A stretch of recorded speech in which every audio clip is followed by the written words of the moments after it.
وعلى رسوله وعلى المؤمنين 12,000 ആളുകൾ യുദ്ധത്തിന് പോയി.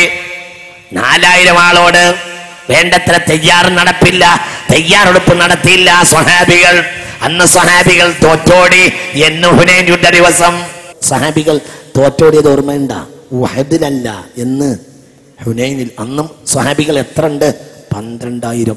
മക്ക ഫതഹ് കഴിഞ്ഞിട്ടാണ് ഹുനൈൻ. എന്തുകൊണ്ട്? മക്ക ഫതഹ് കഴിഞ്ഞപ്പോൾ ചെറിയ ഒരു തോന്നലുണ്ടായി. എന്ത്? നമ്മൾ അത്യാവശ്യം തേർക്കടില്ല.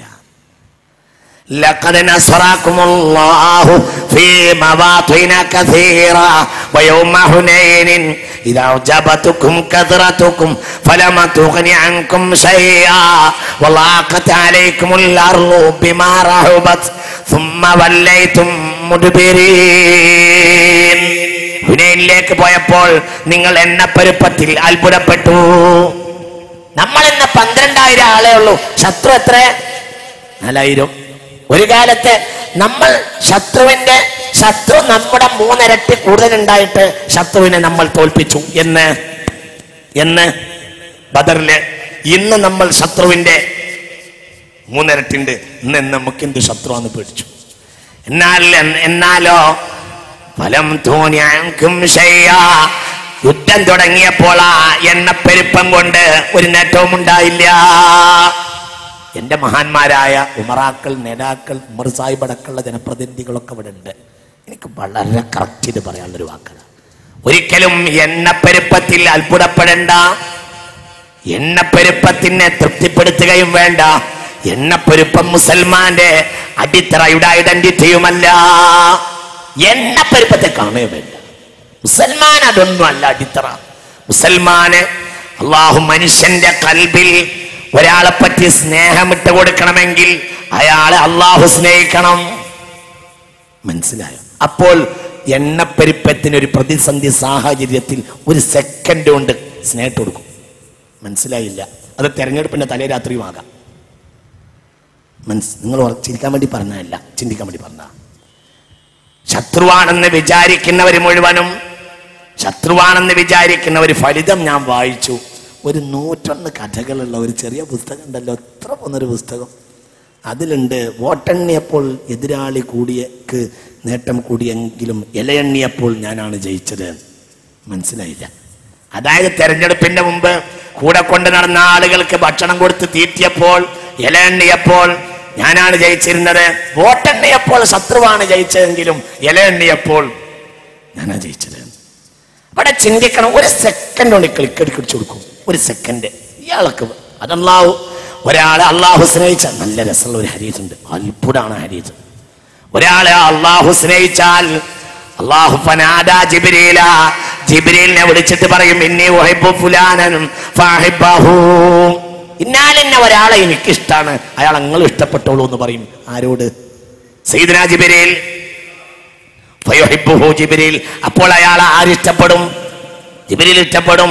എന്നിട്ട് സയ്യിദുനാ ജിബ്രീൽ, മലായികത്തിന്റെ നേതാവാ സയ്യിദുനാ ജിബ്രീൽ, ബഹുമാനപ്പെട്ട ഒരു മലക്കിന്റെ കൂട്ടത്തിലേക്ക് വരും.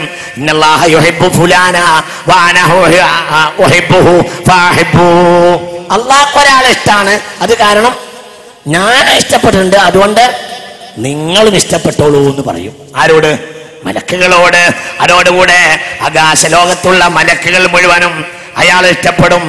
അതോടുകൂടെ ആകാശത്ത് വിളിയാളമുണ്ടാകും, യാ അഹ്ലൽ അർളി, ജനങ്ങളെ, നിങ്ങൾ ഭൂമിയിലുള്ളവരെ അയാളെ ഇഷ്ടപ്പെട്ടോളൂ. പിന്നെ ഭൂമിയിൽ അയാൾക്ക് ഒരു പ്രതിസന്ധിയുടെ സാഹചര്യത്തിൽ സ്വീകാര്യതയുണ്ടാകും. ഇത് ഖൽബിൽ അല്ലാഹു തആല ഇട്ടിരുന്നതാ. അല്ലാഹു തആല നമുക്ക് ബോധം തരട്ടെ. അല്ലാഹു ബോധം തരട്ടെ. അവിടെ പറയുന്നുണ്ട്, സുമ്മഅൻസലല്ലാഹു സകീനതഹു അലാ റസൂലിഹി വഅലൽ മുഅ്മിനീൻ. എന്നതുപോലെ ചിന്തിക്കണം. ശ്രദ്ധിക്കണില്ലേ? ഒരു പ്രതിസന്ധിയുടെ സാഹചര്യത്തിൽ 12 വയസ്സുകാരനാണ് ആര്? യൂസുഫ് അലൈഹിസ്സലാം. അപ്പോഴും അല്ലാഹു തആല വഅൗഹൈനാ ഇലൈഹി, എന്താ വഹി അറിയിച്ചു കൊടുത്തെന്നറിയോ? ലതുനബ്ബിഅന്നഹും ബിഅംരിഹിം ഹദാ വഹും ലാ യശ്ഉറൂൻ ഇവർക്ക് ബോധമില്ലാത്ത ഒരു സാഹചര്യത്തിൽ ഇനി ഒരിക്കൽ യൂസുഫേ നിങ്ങളിത് അവരോട് തന്നെ പറയേണ്ടി വരും. പറഞ്ഞു, നിങ്ങൾ ഇവർക്ക് ബോധമില്ലാത്ത ഒരു സാഹചര്യത്തിൽ ഇത് നിങ്ങൾ തന്നെ ഇനി ഒരിക്കൽ അവരോട് പറയും എന്ന്. അപ്പോൾ പിന്നീട് രാജകൊട്ടാരത്തിൽ നടക്കുന്ന സംഭവം പൊട്ടക്കണത്തിൽ വെച്ച് അള്ളാഹു പറഞ്ഞു കൊടുത്തു. ആർക്ക്? ലോക ചരിത്രത്തിൽ ഇത് പിന്നെ നടക്കുകയാണെങ്കിലും ഇതേക്കുറിച്ചുള്ള വിവരം പൊട്ടക്കണത്തിൽ വെച്ച് ആർക്കുണ്ട്? സയ്യിദുനാ യൂസുഫിനുണ്ട്, വിശുദ്ധ ഖുർആൻ. അപ്പോൾ ഹസദ്, ഒരാൾ നമ്മളെ അസൂയ വെച്ച് എന്തോ ചെയ്താലോ നമ്മൾ തിരിച്ചു ചെയ്യല്ല വേണ്ടത്.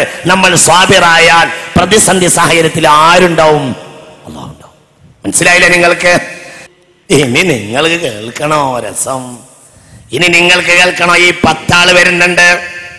ഈ 10 ആള് വന്നിട്ട് പറയാണ്, അന്ന് രാജാവായിരുന്നു സയ്യിദുനാ യൂസുഫ്. അന്ന് ഈജിപ്തിന്റെ ചക്രവർത്തിയാ സയ്യിദുനാ യൂസുഫ്. ഈജിപ്ത് എന്നാൽ ഇന്നത്തെ ഭൂമിശാസ്ത്രപരമായി ഇന്നത്തെ വർത്തമാന ചരിത്രത്തിൽ അമേരിക്കയ്ക്കുള്ളതിനേക്കാൾ വലിയ സ്ഥാനമന്ന് ഈജിപ്തിനുണ്ടായിരുന്നു. ഉറങ്ങരുത്, ഉറങ്ങരുത്. പറയുമ്പോ പറഞ്ഞത് കേൾക്ക്, മനസ്സിലാക്ക്. എന്തുകൊണ്ട്? പുറം രാജ്യങ്ങൾ വരെ അമേരിക്കയോടൊന്നും തുലനം ചെയ്യാൻ പറ്റൂല. കാരണം അമേരിക്ക എത്തിയിട്ടുള്ളത് പുറം രാജ്യങ്ങളാണ്. ഇത് പുറം രാജ്യങ്ങളെത്തിയിരുന്നത് അന്ന് ഈജിപ്റ്റാണ്. ഉറങ്ങി നിങ്ങൾ. അമേരിക്കയോട് ഒരു കാലത്തും തുലനം ചെയ്യാൻ പറ്റില്ല. അമേരിക്ക എന്നും തീറ്റുന്നത് നമ്മളാണ്. അങ്ങനെയായിരുന്നില്ല ഈജിപ്റ്റ്. എന്തുകൊണ്ട്? അന്ന് ഈജിപ്തിന്റെ ചക്രവർത്തിയായ സയ്യിദുനാ യൂസുഫ്. ചിന്തിക്കണം, നിങ്ങൾ ആലോചിക്ക്. ഈജിപ്തിന്റെ അന്നത്തെ സാഹചര്യം, പുറം നാടുകൾ വരെ റേഷന് വേണ്ടി ഈജിപ്തിനെ ആശ്രയിച്ചിരുന്നു. എന്തുകൊണ്ട്? ഇവർ ഈജിപ്തികളല്ല. ആര്? യാക്കൂബ് നബിയുടെ മക്കൾ കന്നാനികളാണ്. കന്നാൻ ഈജിപ്തിന് പുറത്താണ്. മനസ്സിലായോ നിങ്ങൾക്ക്? ഇവർ കന്നാനികളാണ്. അപ്പോൾ പിന്നെ എന്തിനാ അവർ റേഷന് വന്നത്? കന്നാനിലുള്ളവർക്ക് വരെ റേഷൻ കൊടുത്തിരുന്നത് ഈജിപ്ത് രാജാവാണ്. മനസ്സിലായല്ലോ നിങ്ങൾക്ക്? ഒരു കിബ്തിയെ കൊല്ലുന്നുണ്ട് ബഹുമാനപ്പെട്ട സയ്യിദുനാ മൂസ. എന്നിട്ട് രക്ഷപ്പെട്ടത് കനാനിലേക്കാണ്.